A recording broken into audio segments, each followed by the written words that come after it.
I'm Arthur Hicken, also known as the Code Curmudgeon. I'm the Parasoft Evangelist. And I'm Adam Auerbach, Head of Cloud Agility and Testing at EPAM Systems.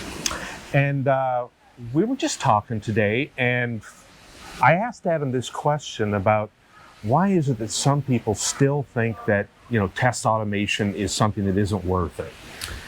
Yeah, a lot of people have made big investments in automation, and they have thousands of test cases, but the problem is how they've gone about it. So they've taken manual test cases that are usually at the UI, and then they automate them. But when you do that, the test takes a long time to run. It's predicated on a stable UI, which means you're running them at a very late stage in the process.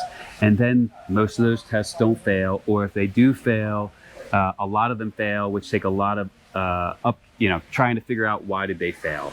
And so you never really get the value, because the value is as soon as the code has been written, being able to run and automate testing that's when it's going to have the most value.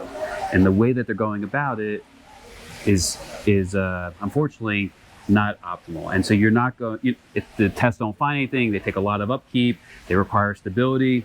And so if your goal is trying to get fast, if you're trying to be able to deploy early and often, you need to change your approach. Maybe the tooling isn't right, maybe the people who are doing the automation are right, or your approach. What layers of the application are you trying to automate?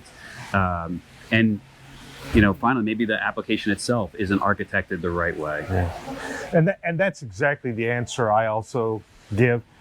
If your test automation isn't paying off, and that may well be the case, it's not that automation is wrong, it's that your approach just hasn't worked for you. And there are definitely lots of people who've been very successful at it. So, hit either one of us up down below in the comments. We're happy to talk to you about it. And have a great one.